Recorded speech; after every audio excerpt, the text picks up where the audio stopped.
સમાજની રીતે આને સગપણ કહેવાય, પણ આમ તો સમજૂતી કે સોદો જ ગણાય. મનોજ અને શીલા ભાઈ બહેન હતા, અને એવા જ ભાઈ બહેન ભરત અને દિવ્યા હતા. ચારેય સગપણ કરી શકાય તેવા યોગ્ય ઉંમરના. ગામડામાં મળે એટલું માધ્યમિક શિક્ષણ લીધેલા.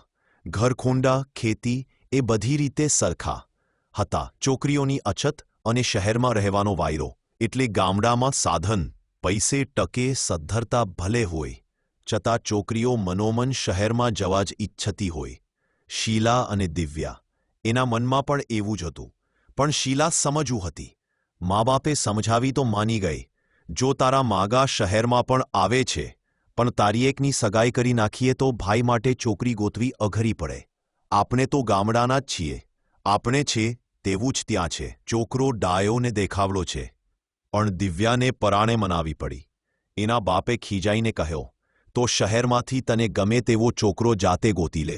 અહીં ભાઈ ભલે વાંઢો રહે. અમે મરશું પછી રોટલા ઘડવાવાળું કોઈ નહીં હોય. આંકો દેવા તું કોને આંગણે જઈશ? દિવ્યાની માં દીકરીનું ઉપર તાણતી, પણ ગંભીરતા સમજી એણે દિવ્યાને હા પાડવા સમજાવી લીધી.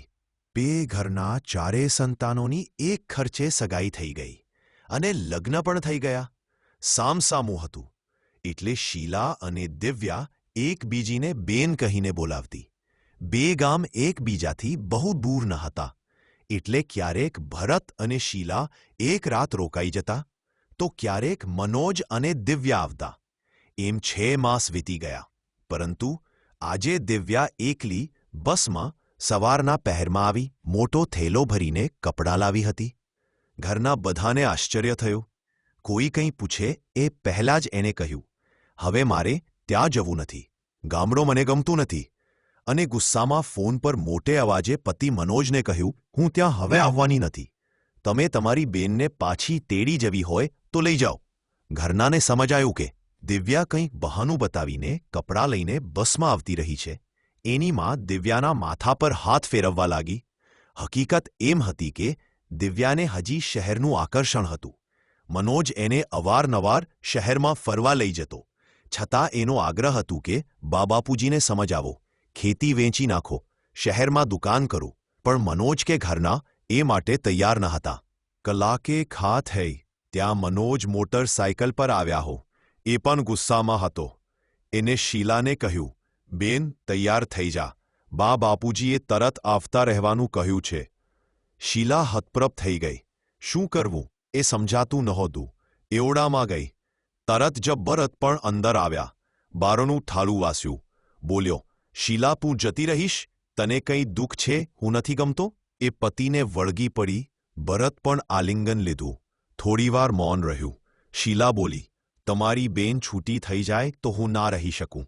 હું બહાર જઈને જે બોલું તેમાં તમે સાથે રહો તો જ વાત સુધેરે.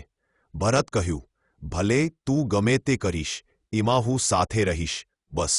બહાર આવીને શીલાએ સીધી તરાફડી ચાલુ કરી. દિવ્યાબેન, તમે સાંભળી લો, હું અહીં પરણીને આવી છું. હવે આ ઘર મારું છે. તમે પરણીને ગયા છો. આમ કજિયા કરીને મારા ઘરમાં ધામા નાખવાનો તમને હક્ક નથી. જાઓ, તમે તમારું ઘર સંભાળો.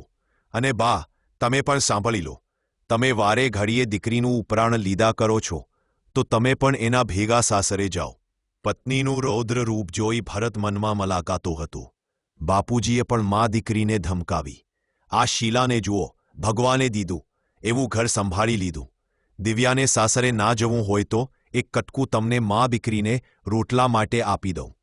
તમે તમારું કરી ખાજો. આ ઘરમાં પગ મૂકતા નહીં. એના નસીબમાં શહેર હોત તો એ મુંબઈમાં કરોડપતિને ત્યાં જન્મી હોત. થોડીવાર સ્તબ્ધતા છવાઈ રહી. વાત આટલે સુધી વકરશે એવી દિવ્યાને કલ્પના પણ ન હતી.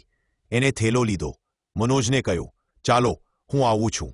કોઈ રોયા ધોયા વગર દિવ્યા સમજ ગઈ, એટલે બધાને હશકારો થયો. શીલાએ કહ્યું, આમ ખાધા વગર ના જવાય, ચાલો રાંધી નાખીએ.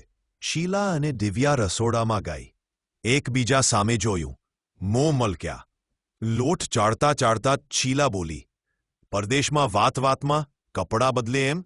વર વહુ બદલી નાખે, પછી ક્યાંય સારું ના લાગે એટલે આપઘાત કરી લે.